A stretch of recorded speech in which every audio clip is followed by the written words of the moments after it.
After a decade of having a crush on Miguel, I finally realized it was all for nothing. I let go of him, sent back the presents he had given me, and turned down every invite he threw my way. A month. Then 2 months slipped by without me showing up around him, until a buddy of mine posted a pic. In the low light, a pale hand was resting on the slim side of a guy's waist, right where his fingers touched, and there was my name tattooed. The sexual vibes were off the charts. Miguel couldn't handle it anymore and decided to make up, only to catch me in the arms of another dude. We were kissing so hard I almost lost it, and the guy shot him a look and said, "What's up? Got a thing for watching others make out?" When Miguel saw that my phone's wallpaper was his pic, he gave me a half smile and asked, "Do you like me? Are you for real?" I bit my lip, blushing, and nodded. He was leaning by the window in the hallway, neon lights throwing shadows on his face, making him look kinda blurry. "But Emily, you're not my type. I always saw you as a little sister." Sister? For a sec, I thought I heard wrong. How could I be his sister? Miguel had always been there for me. So close that whenever I turned around, he was right there. When the stress of the college entrance exams made me break out, he personally put together a meal plan, tutored me, even tagged along to the exam. When I got robbed abroad and cried a tear, he flew over on his private jet. "Why are you crying? You've got your brother's shoulder to lean on." When one of his business partners started hitting on me, he politely killed the deal and then ruined the guy's business. "I can't even say something harsh to you. How dare he treat you like that?" When I threw a fit with my family because I didn't want to take over the family business, he stood up in front of everyone and pulled me aside. "Protecting me. What are you scared of? If she doesn't want anything in the future, I'll take care of her." His favoritism was just for me. Isn't this love? Would a brother really act like this toward his sister? But I wasn't about to give up. "I don't want to be your sister," I told him. Miguel lit a cigarette and sighed. "Emily, let's keep things the way they are." He blew out smoke slowly. I sniffled and coughed, and he quickly stomped out the cigarette, looking down at me. "Lovers break up, but family ties are forever, you get it?" I shook my head. "You're still young. Try dating around. You'll figure it out." I grabbed his hand tight.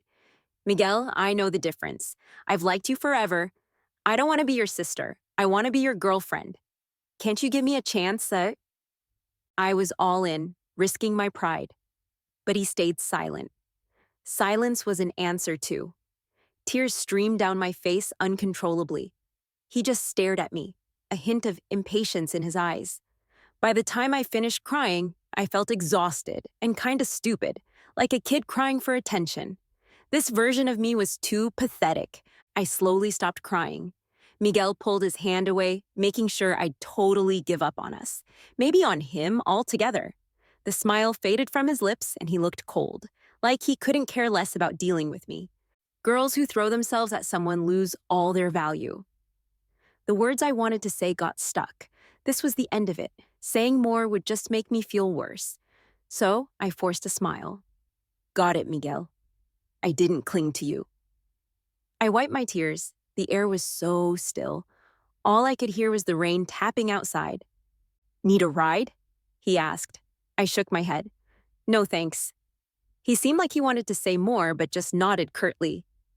"Take care of yourself." Okay. I turned and walked away. I hailed a cab back to school, rain still pouring. Using my bag to shield my head, I huddled under the school gate to dodge the downpour. Soaked, I wiped my face, not sure if it was rain or tears. Just as I was about to dive back into the rain, someone held out an umbrella. I looked up. It was one of my classmates, Ethan, I think. I took his kind offer, but didn't expect to still end up sick, half asleep at night, burning up. Maybe this was heartbreak pain. Maybe you need to go through a tough time to fully heal. On the way home that weekend, my mom called. "Sweetie, have the driver take you to Miguel's first. We're having dinner there tonight." Thinking of Miguel's face, I refused. "Mom, I'm not feeling great. I don't want to go." "Miguel's family is celebrating something today. Just stop by and show your face. Then you can head home, okay?" I thought about it and agreed. After hanging up, my childhood friend Lily sent me a pic. "Miguel bought you a necklace. Big spender. P.S. If you already got it, forget I said anything."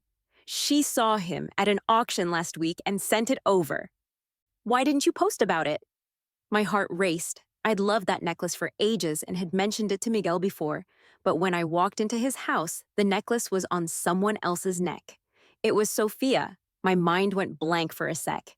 It wasn't until she greeted me with a smile that I came back to reality.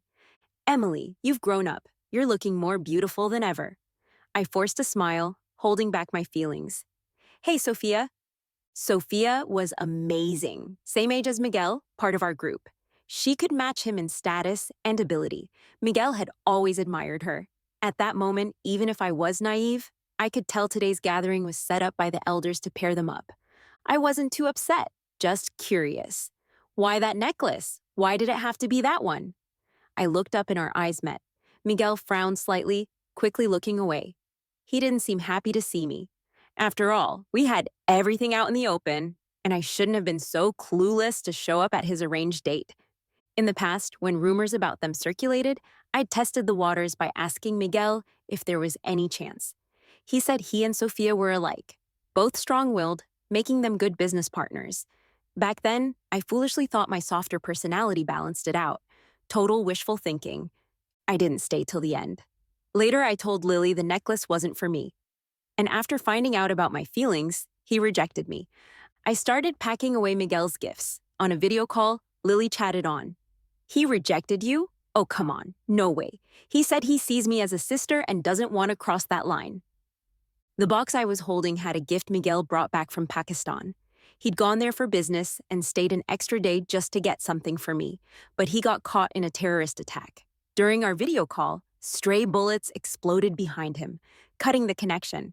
I didn't sleep that night, pillows soaked with tears, ready to fly out and find him.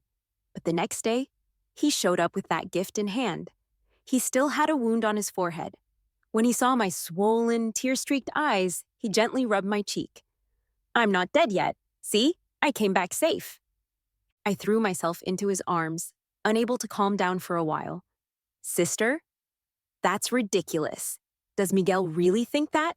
We grew up together, and look how differently he treats me compared to others. Back then, I thought it was his favoritism, a little romantic secret between us. But now, I don't think so anymore. To Miguel, I was a sister, a relative, part of his family, but never his lover. Feeling a bit suffocated, I walked out to the balcony. That's when I saw Miguel in his garden, standing under the big tree on the ground floor. Miguel and Sophia were standing super close, almost like they were kissing. Out of the corner of his eye, Miguel seemed to glance my way, like someone caught spying. I quickly stepped back inside. Suddenly, everything felt pointless. As I pulled the curtains closed, a bitter thought crossed my mind. Was Miguel doing this on purpose? Trying to make sure I completely gave up on him, but what he didn't know was that my heart had already died that rainy day. I stopped paying attention to them after that. I just wanted to return all the gifts Miguel had given me. Lily's birthday was at our usual spot. When I arrived, our friend Owen had just walked in from outside. I saw Miguel next door having dinner. I invited him over, but he said he'd cover the bill and wouldn't join us. Guess who he's having dinner with? He had a gossiping look, and Lily, trying to spare my feelings, was about to cover his mouth.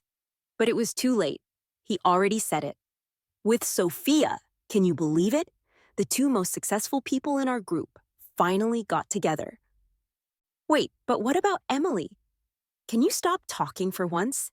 Is it really that hard? Lily threw a cushion at him. Owen looked confused. Lily? What's up? Did you eat something bad? I'm just saying, Emily, why are you so worked up? Lily rolled her eyes and turned to comfort me. Don't be upset, men come and go, out with the old, in with the new. I smiled. It's your birthday. Don't worry about me. My wish is for my best friend to be happy. Forget about Miguel.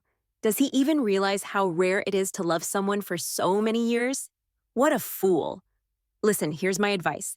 Go book a male model. Make him dote on you. Revolve his whole world around you. Trust me, you'll be so into it, you won't even think about Miguel anymore. And then let Miguel regret it.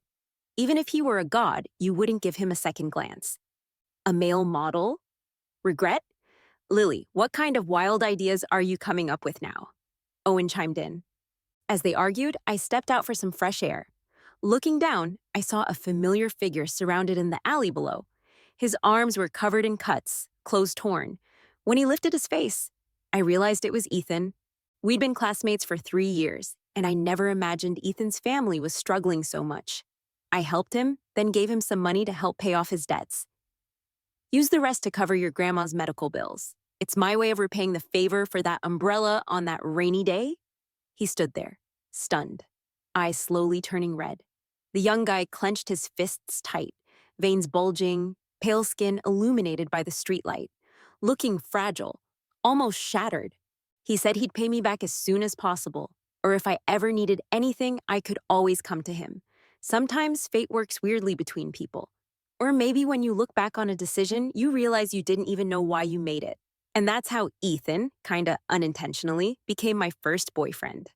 In my mind, he'd always been cool and aloof.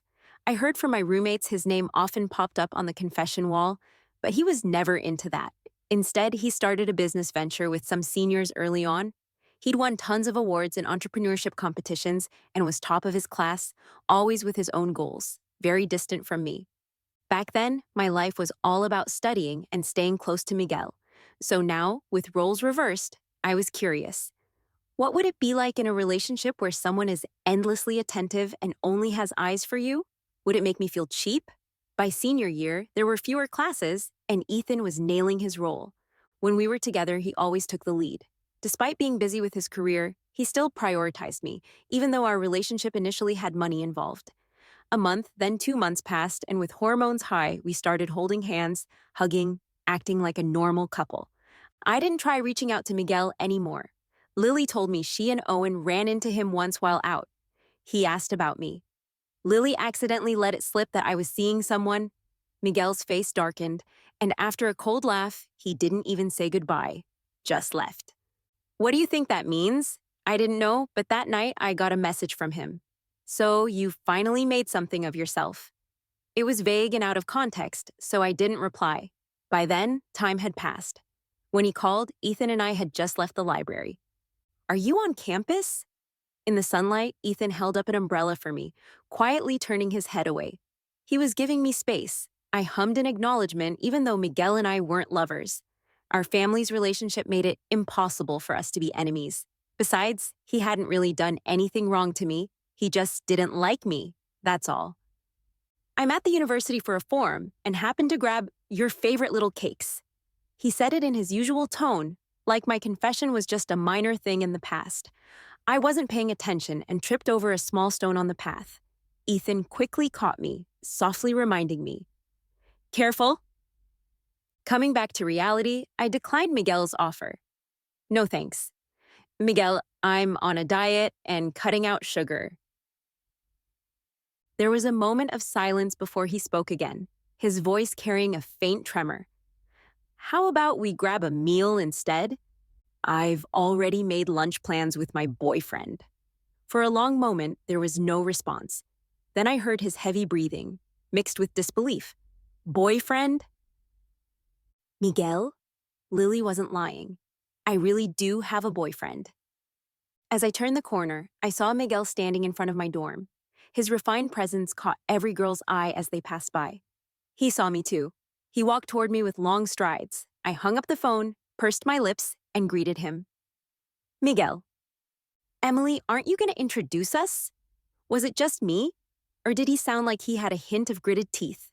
Before I could answer, Ethan linked his fingers with mine, holding my hand firmly, trying to make me part of him with his usual politeness and gentle tone. Hey, I'm Ethan. Miguel's expression stayed cold as he looked at Ethan, even though the bag of desserts in his hand was now crushed and misshapen. He shifted his gaze to me, raising an eyebrow. Why don't you tell him who I am? So, for a moment, I was totally confused. What did that mean?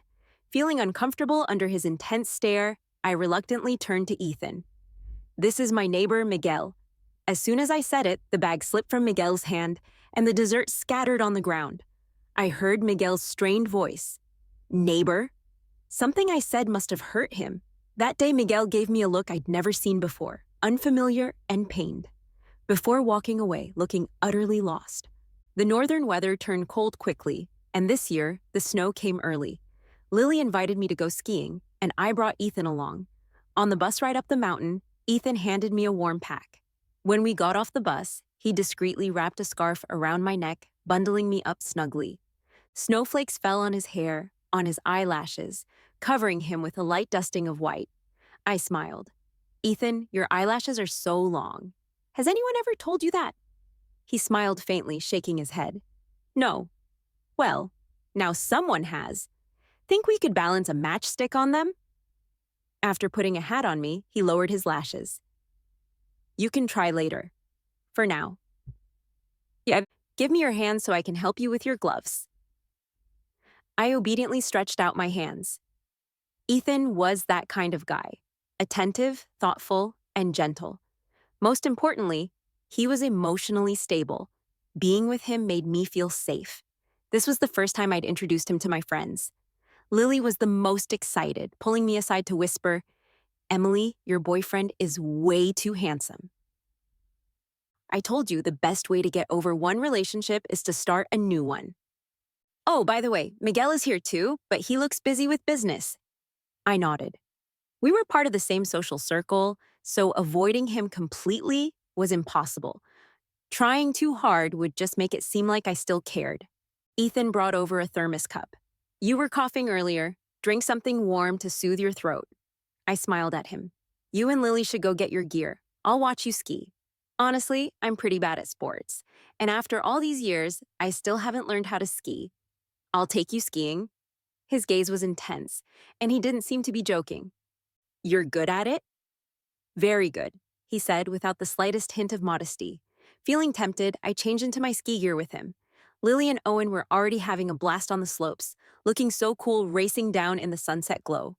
Maybe Ethan noticed the envy in my eyes because after helping me put on my goggles, he tucked my hair into my hat. I'll hold you while we ski. Huh? Ethan had already adjusted his gear and held out his hand to me, dressed in black ski clothes. His 6'2" frame looked even taller. Before I realized it, I was clinging to him, holding on tight around his neck. Ethan, I'm heavy. You're not. You should eat more. Ethan, are you sure about this? Trust me. He lifted me by my legs, and we were so close that the only sound I could hear was our mingling breaths. Owen and Lily whistled at us. For some reason, my face started to heat up. Are you ready? Ethan's low, gentle voice sounded in my ear. Yes. Then let's go. The moment we started sliding, I couldn't help but scream. Ethan, I'm here. Aw, Ethan. Emily, look at the sunset. It's beautiful. I never knew Ethan was such a skilled skier. Later, he took me skiing in all sorts of ways, letting me experience it to the fullest. When I finally stopped to catch my breath, I suddenly felt someone's gaze on me. I glanced to the side and saw Miguel. I didn't know when Miguel had arrived, but he was already dressed in ski gear. I remembered the past. It was always Miguel who taught me how to ski. He was patient, holding my hand and teaching me over and over. But I still couldn't get the hang of it. Every time our friends laughed at me, Miguel would scoff at them. Go play somewhere else. Don't distract my Emily from learning. In truth, Miguel was right. Reliance and habit do fade with time. Now, I don't need him anymore. The others started cheering for Miguel and Ethan to race. After all, they were the best skiers there. I grabbed Ethan's hand and shook my head. Miguel made a clicking sound in annoyance. What's the matter? Afraid I'll beat him? Don't worry. Ethan squeezed my hand. All right. Miguel's expression immediately darkened.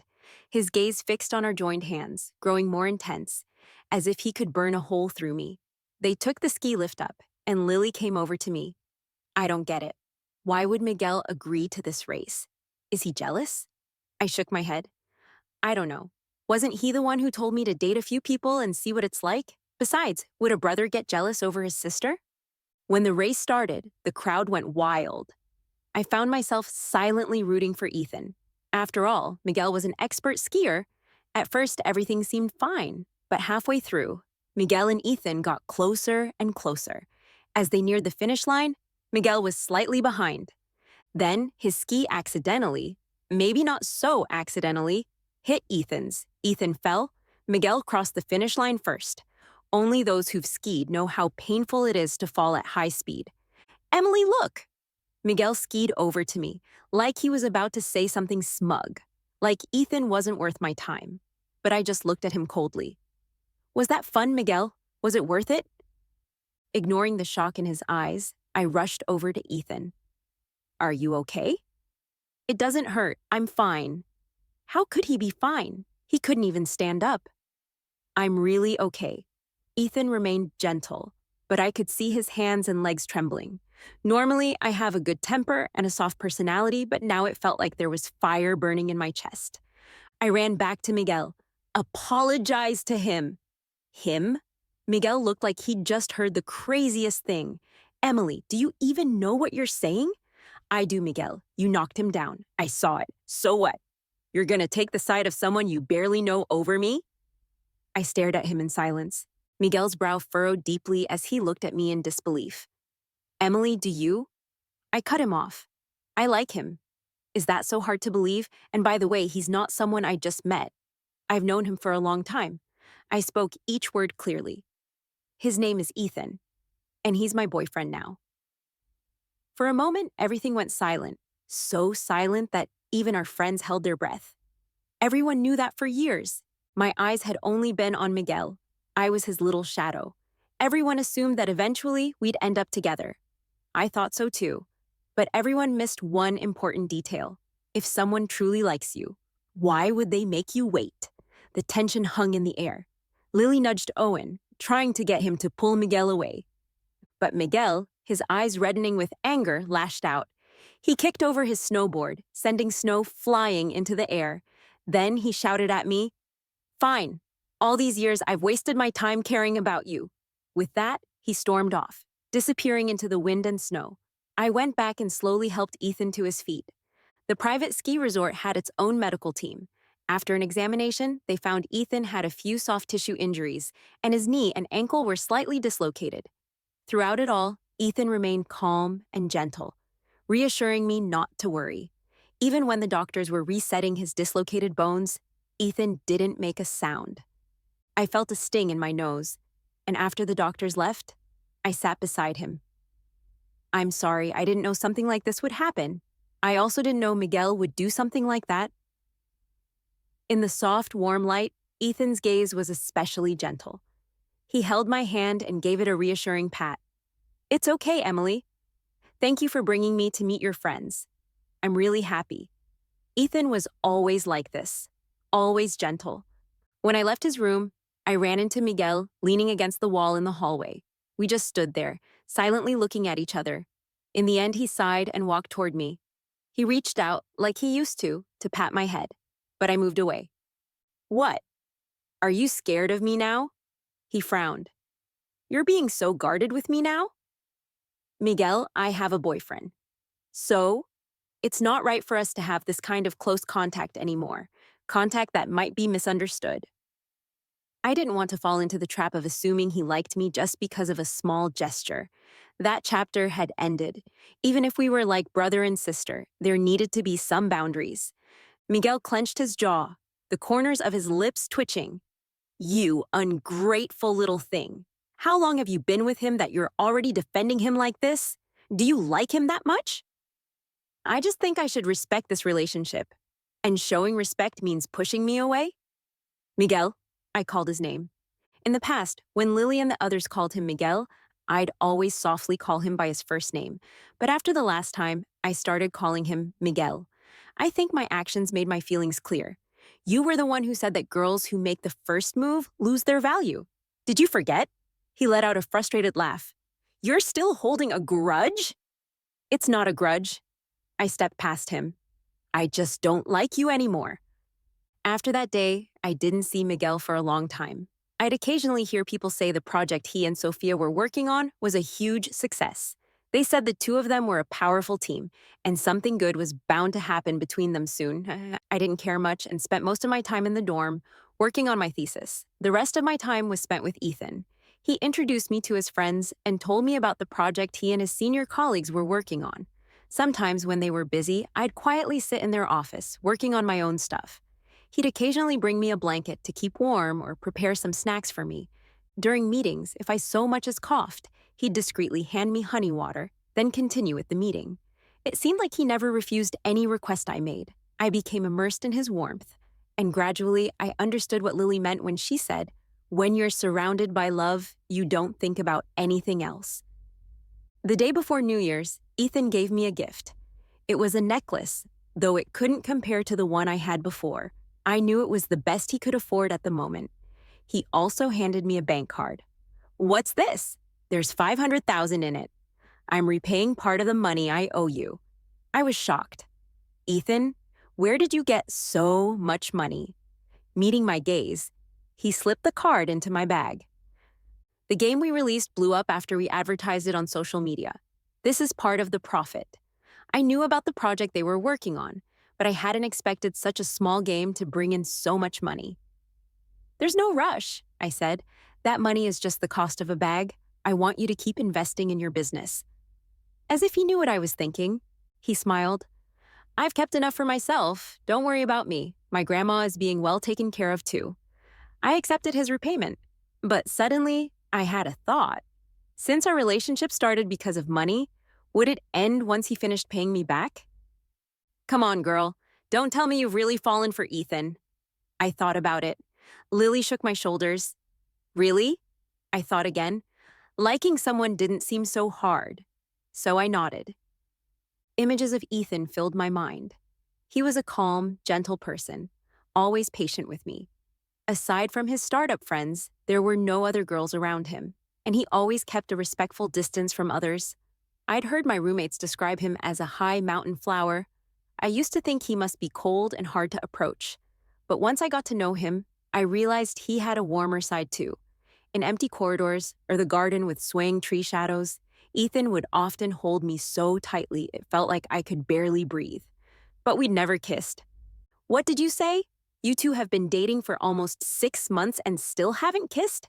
Is he, like, not capable?" "That's not it, I guess. It just seemed like he respected me." Lily quickly returned to a serious expression. "Okay, enough of that, Emily. You have to understand the gap between your families, not to mention the fact that your relationship started off, well, kind of complicated. Look at the stories in the news. Men from modest backgrounds, marrying rich girls, then walking away with half their fortune. It's fun for now, but before graduation, I think you should break up. Don't get too deep into this. If you really like this type, you can always find someone else to take care of later." I wanted to argue, but then I realized Miguel had appeared behind us, and maybe it was my imagination, but I thought I saw the corner of his lips curl into a smirk. What was he smiling about? As soon as I got home for New Year's, my mom dragged me next door. In the past, both families always spent holidays together. "Your Miguel is sick. Running a fever? Go upstairs and bring him some water while I help your aunt." I was pushed toward the staircase, holding a glass of water. But I had just seen him last night, and he seemed perfectly fine. How could he be sick all of a sudden? When I knocked and entered his room, Miguel was lying in bed with a fever patch on his forehead, looking pale. It seemed like he really was sick. I walked over and called his name, Miguel. He raised his hand, and I quickly passed him the water. "Are you feeling any better?" His fingers brushed mine, and his temperature was indeed high. Startled, I quickly let go of the cup, lowering my eyes. I noticed he seemed a bit unhappy. Still, he pointed to the table. "I got you a gift. You really don't have to, Emily." His tone grew more serious. Suddenly, he started coughing. I reached out to pat his back. He grabbed my hand. "Since when do you refuse a gift from your brother?" I sighed internally. Miguel used to give me gifts on every occasion, big or small, but now? "No, but what? Now that you have a boyfriend, you're ditching your brother too?" He kept emphasizing the word brother. It made me wonder if I was overthinking things again. "Okay, thanks, Miguel. How have you been lately?" he asked. Just as my phone rang, it was Ethan calling. I turned to take the call. "Ethan, do you have time this afternoon?" The stray cat we rescued finally found a home. Since our family lunch is only at noon, I said I had time. Ethan said he'd take me out to dinner that evening, and I agreed. After hanging up, I noticed Miguel's face had darkened slightly, but soon he regained his earlier composure and smiled. So, not joining them for the flower arrangement this afternoon? I pressed my lips together and nodded. At the dinner table, my mom brought up the topic of Miguel and Sophia. She asked if they were dating. Miguel was quick to deny it. No, we're just working on a project together. My mom smiled. Sophia is a great girl. You should hurry, or some other guy might swoop in. Right after she said that, Miguel's eyes landed on me. I wasn't sure what he was thinking. Miguel's mom laughed too. You shouldn't just worry about Miguel. You should also think about Emily. She's already 22. I quickly put my chopsticks down, waving my hands. I've got it under control. Look at how scared the kid is. I was just about to say that Owen has good looks and character. No, not Owen. That boy's a bit too single-minded, kind of clueless. My mom said with a grin. At that very moment, Owen relaxing at the Hot Springs Hotel with Lily sneezed. After dinner, I excused myself to leave. But Miguel decided to come back with my dad, saying he needed to trim the garden's grass. I went upstairs to pack my things as I passed the room where I kept gifts. I paused for a moment, then placed the gift Miguel had just given me inside, without opening it. When I headed downstairs, I heard my dad shout, "Emily, call an ambulance. Your brother Miguel hurt his foot." At the hospital, Miguel looked at me apologetically. "It's been too long since I last used that machine." Busy. I glanced at his bandaged foot, not knowing what to say. I checked my phone instead. Ethan had sent a message saying I should handle things and not worry. He also asked if I needed him to come to the hospital to help. Is there something important? If you have other things to take care of, go ahead. I can manage, Miguel said, always the considerate one. I looked at his injury. Honestly, he didn't really need me, did he? So, when you leave, could you help me get a bottle of water? He smiled. I might have trouble moving around later. There's still some work I didn't finish, and I forgot my laptop. Emily, could you bring it for me? My mom called, reminding me to take good care of Miguel since he got hurt helping my dad. But something just didn't feel right. Why was everything so convenient? Miguel, did you do this on purpose? Did you purposely make sure I wouldn't leave your sight today? Miguel froze. He hadn't expected me to call him out like that. But as calm as ever, he curled his lips into a smile. Is that really what you think of me? It's hard not to think that way. And what exactly would I gain from doing that? I was left speechless, trapped in the same old knot. I treat you like a sister. I don't like you that way. So what would be my reason for doing this? My mind was muddled, and I forced a smile. I'll call a servant to bring you your laptop and hire a caregiver so it'll be easier for you to manage trips to the bathroom. Miguel, I've got plans with my boyfriend. I'm leaving now. As soon as I closed the door, I thought I heard something shatter behind me. Days passed by, one after another. Miguel and I both tacitly agreed not to mention what happened that day. Ethan mentioned they'd likely spend the new year at the office. They had a new project they were rushing to launch before the holiday. At the same time, they were still working on a game they'd started a year ago. It was an O-tone game, and Ethan was the lead planner. I laughed. Ethan, no wonder you're so good to your girlfriend. It's because you've studied what girls want, right? He laughed too. Well, does my girlfriend have any interest in helping us spot areas for improvement? For some of the character settings, we're working off pure imagination and research. So during that time, I became a hired consultant, helping them refine the plot lines. I soon realized that this project had a lot of potential. So, in a bold move, I said I wanted to invest in them. Ethan disagreed. It was the first time he had ever refused me. Why? If I invested in them, they'd have the funds to speed up the development. Emily, I'm already so grateful to you. When I was at my lowest, you helped me. You saved me from being crushed by life, allowed me to keep my family, to keep studying, and to keep pursuing my startup. I've climbed out of that difficult time, and my life is steadily improving. I have you now, and I treasure our days together. I don't want you to give any more for my sake. You took the first step. Now let me walk the rest of the way towards you. Step by step, okay? It was the first time I'd ever heard him say so much about us. My heart felt warm, but I was still stubborn. Ethan, I'm betting you'll prove me right. I'm betting my investment will pay off. And so, I signed the investment agreement and took a 10% share in their company. On the day school let out for winter break, Lily suggested we all go get tattoos. I refused. I'm scared of the pain. I don't want one. She turned her gaze to Owen. Owen glanced over at Ethan. In the end, neither Lily nor I got a tattoo, but Owen and Ethan ended up lying on the tattoo beds. Owen let out squeals like a pig. Lily breathed a sigh of relief. Good thing I listened to you and didn't get one. Otherwise, it'd have been me in pain. Owen, so? When the tattoo artist came out, I finally saw what Ethan had gotten. He had tattooed my name on his side. The skin around the tattoo was still slightly red. Without thinking, I reached out to touch it. The moment my fingertips brushed against his lean waist, Lily, quick as lightning, snapped a picture. TSK, TSK, TSK, full of sexual tension. I quickly tried to pull my hand back, but Ethan caught my fingers, giving me a slightly possessive look. A tingling sensation shot through my entire body. On the other side, Owen shouted, Lily, you traitor! Why aren't you paying attention to me? I'm dying from the pain. Lily posted the picture on her social media. A lot of friends commented below it. I received a private message from Miguel. It was just a question mark. I didn't reply because Lily and I were already on a plane for our trip. A week later, I returned and dove headfirst back into game development. After all, I'd invested in it. By the time I went back home again, it was already New Year's Eve. I quickly finished dinner and escaped back to my room under Miguel's murderous gaze. I started working on my study abroad applications on my computer. Yes, that had always been the plan. In the past, I didn't want to take over the family business because I was too young and immature. But after spending time with Ethan and seeing how he and his team worked passionately toward their goals, I felt inspired.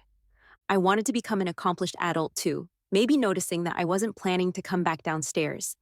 My mom called me, but it was Miguel's voice I heard on the other end. Are you avoiding me? I hesitated. Since our last unpleasant conversation, we hadn't spoken for a while. I stared at my computer and slowly replied, no, on my tablet. Ethan's message popped up. I'm at my senior's place. I'll be done by 8 p.m. Do you have any plans later? I turned on speaker mode so I could free my hands to reply. No plans. I'll come pick you up later.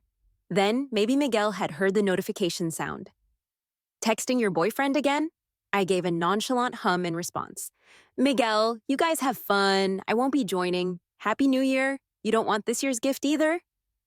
I paused. For as long as I could remember, every New Year's Eve after dinner, I'd spend the night with Miguel and his friends. We'd set off fireworks and stay up late, exchanging New Year's gifts. And every year, I'd leave a little piece of my youthful affection in the gifts I gave him. But now, it didn't seem necessary. It felt too ambiguous, and I didn't like ambiguity. So, I gripped the phone tightly and slowly said, Thank you, Miguel, but I'm 22 now, not a kid anymore. I don't need the gift. I could hear his friends' voices in the background. What's wrong? Little Emily isn't coming. You don't get it. She's spending time with her boyfriend. Didn't you see Lily's post? Oh, almost 30, and I still don't understand these young people. I heard something drop to the floor. Miguel, the gift you were going to give Emily just fell. I couldn't see Miguel's expression, but I could sense the atmosphere was heavy. So I said, I'm going to hang up now. Have fun. After hanging up, I replied to Ethan's message. What's the plan? He responded almost immediately. Taking you to the outskirts to set off fireworks. Can you come out? I can. I rushed to my room to change. And of course, I prepared the New Year's gift I had for Ethan. He'd always been the one giving. Today, I wanted to let him know he was getting something too. Brilliant and magnificent fireworks lit up the sky. It felt like a spectacular confession. Such a beautiful scene, perfect for a kiss. Ethan pulled me closer by the waist. His gentle, tender kisses slowly spread downward. Two clumsy people, kissing for the first time, our teeth occasionally bumping into each other. Ethan started off soft, but soon it felt like he was about to lose control. He held the back of my head, his other hand gripping my waist, pressing me tightly against his chest. Our heartbeats synced, almost thumping out of our chests. His kisses became domineering, intense, making me almost lose my balance. I had to cling to his neck for support. I could feel the surge of hormones sweeping through us. Then suddenly, a sharp ringtone broke the moment. Ethan and I stopped and turned. Standing in the shadows was Miguel, his expression dark and unreadable. Ethan placed a protective hand on my head, pulling me into his embrace, usually so gentle and calm. This was the first time I'd ever seen Ethan angry. He raised an eyebrow at Miguel. "What's the matter? Do you have a habit of spying on people?" For some reason, Miguel looked like a ticking time bomb, ready to explode.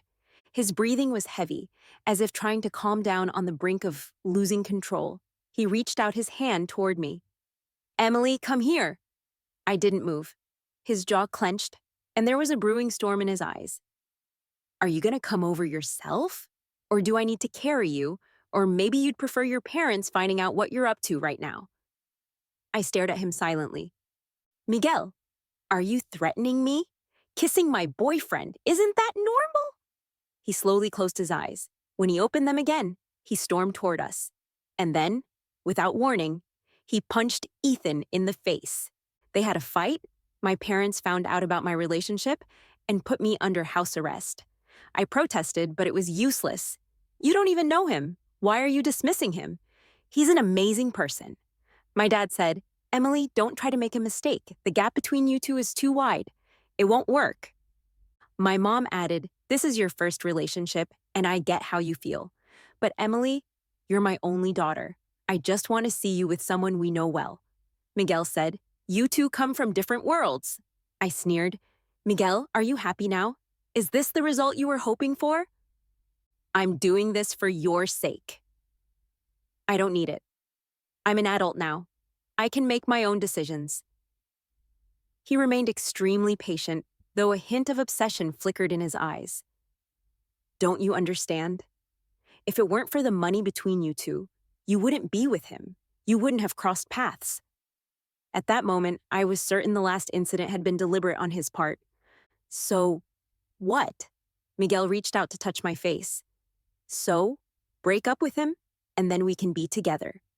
"Weren't you the one who used to cling to me all the time?" I slapped his hand away. "Did you forget how you rejected me? You said I wasn't your type." "Yes," he replied without hesitation. "I regret it. I don't want to see you with someone else. I love you." I threw all the gifts he'd ever given me into their garden. Then I laughed. "You know, Miguel, I don't quite understand. If you really loved me, how could you have rejected me? You only feel regret because the girl who used to follow you around has disappeared. And it makes you uncomfortable because I was the one who confessed, and you were the one who rejected me. You think the person who should be cool and indifferent should be you. You think I should be heartbroken, clinging to you, not moving on to a new relationship 6 months later." He shook his head in confusion. "No, that's not it. Miguel, you were the one who said girls shouldn't be too forward. It makes them look cheap. So now you'll just have to watch me fall in love with someone else." When Sophia came to see me, I was quite surprised. I'd only met Miguel a few times. We weren't actually together. If there had been any feelings between us, we'd have gotten together long ago. It felt like she was saying this to me, but also to herself. Sophia sighed. "Miguel likes you. These days, it seems like everyone's telling me the same thing." "And so what? What does that have to do with me?" I didn't want to entertain the conversation. "He rejected me himself, said I was like a sister. And now he's saying he likes me? Doesn't he find himself ridiculous?" Sophia agreed. "That's why I said he deserves to lose you. Anyone could see how different he is with you. But he couldn't see it himself." I pursed my lips and said nothing. I remembered that night in the rain, the way Miguel looked at me with such unfamiliar impatience. If someone likes you, would they look at you like that? He used to think that being family was better than being lovers. Because once you fall in love, you face arguments, adjustments, even the risk of breaking up.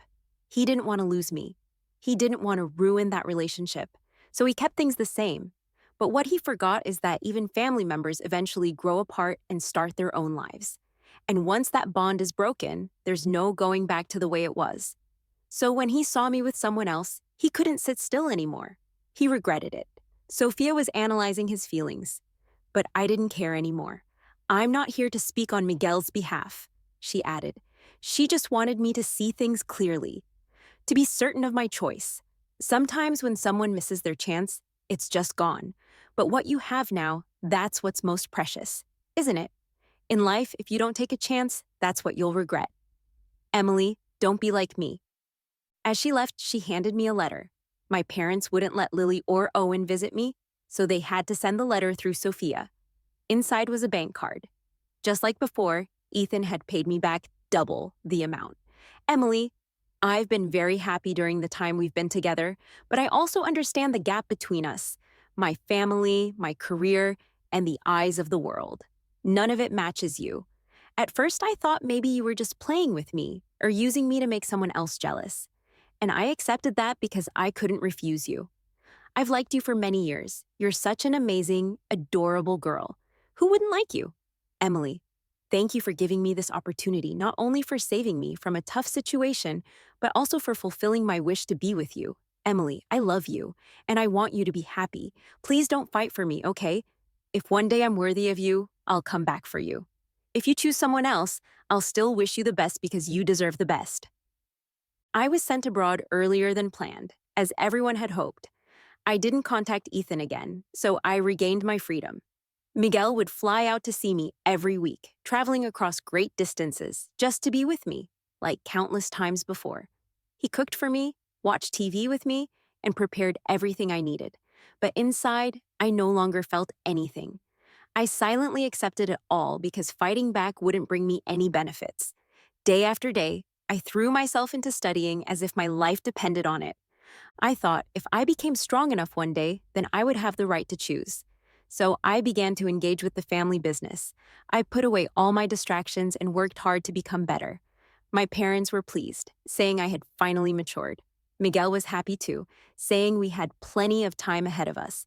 Everyone seemed happy, so why wasn't I? I would only think of Ethan when I was exhausted from studying. He used to help me highlight key points, hand me a glass of water when I coughed, and let me sleep in his arms when I was tired. Whenever I looked at him, the love in his eyes was always there for me. Unconditionally, I sniffed. I took out my phone, staring at Lily's social media feed. Would he remove my name from his skin? Now that he had repaid all the money, would he forget me? By the second year, I had fully grasped the intricacies of the family business. I had also taken over the operations of the company's overseas branch, achieving excellent results. Sophia, along with Lily and Owen, came to celebrate with me. Congratulations on the birth of our new boss lady. I grinned widely. Congrats to me for becoming the next Sophia. That night, we talked and talked, covering so many topics. When we got drunk, Lily said, Ethan's team launched several small game apps, and they all went viral. Their small company now has hundreds of employees. The female-oriented game they launched last week topped the charts. He's amazing. The air suddenly became still. Ethan? It had been so long since I'd heard his name. Hearing it made my heart race. I turned my head slightly, and Owen quickly covered Lily's mouth. Come on, Emily. Let me toast to you. That night, when everything was coming to an end, Miguel arrived. Sitting on the bench outside the apartment building, I told him, Miguel, I don't like you anymore, no matter how many years you've been in my life. I still don't like you anymore. Miguel froze. You still haven't forgiven me, have you? I've forgiven you, but I don't like you anymore. I once thought I'd like you for a lifetime. But look, people change. Is it because you haven't forgotten him? We've grown up together with over 20 years of feelings. Doesn't that compare to the 6 months you spent with him? His eyes reddened as he questioned me. Timing in life is so important, whether too early or too late. It affects choices and outcomes. I shook my head. Miguel, you can't compare the two, and it's not even comparable. Sophia once said, sometimes when something is missed, it's missed for good. Let's part on good terms. You can still be my brother, but I don't want to be your brother anymore. A tear quietly fell down his cheek. It was like returning to the beginning of the story. Only the roles had been reversed. Miguel, I have someone else in my heart. There's no place for anyone else. Go home. Please don't come looking for me anymore. I stood up and went upstairs without looking back. In the third year, I completed my studies, and the business of the overseas branches was thriving. I had also become the topic of praise among parents in our circle. For 3 years, I didn't go back. When Lily came to help me pack my things, she asked, Are you still thinking about Ethan? I didn't answer. Have you seen him? I shook my head. When I left, my phone was taken away, and I got a new phone and a new number, with my parents and Miguel keeping an eye on me.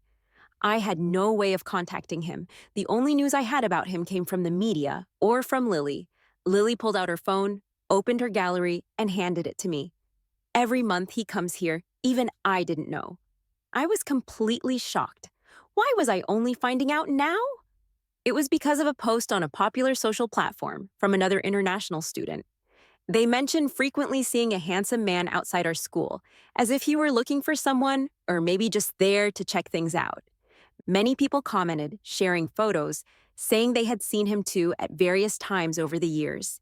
He was always alone. When all the details were pieced together, they said he had been coming for 3 years, never failing, but had never found the person he was waiting for. I covered my face, and the tears started to flow. As soon as I got off the plane, a notification popped up on my phone. It showed that a large sum of money had been deposited into my bank account. When I saw the company name that made the payment, I realized it. It was from Ethan's company, the one I had invested in years ago. I heard the game they released grossed over 100 million in just 1 week after launch. It became incredibly popular. His achievements over these past few years made him a rising star, a hotshot young elite. He's always been capable, and I knew it. He didn't let me down. So, is this my share of the profit? At the same time, an unknown number appeared on my screen. For some reason, I had a strong feeling. It was him. My heart raced, and I answered the call. On the other end was Ethan's warm voice. Emily, I've come to find you. If one day I'm worthy of you, I'll come back for you. Do you remember the bet we made 3 years ago? Ethan, I bet on you making me win. Bet that my investment would pay off. His voice was clear and deep, pleasing to the ear, and over the past 3 years, all the letters I never sent. Would you like to see them? All of them were addressed to me. Turn around.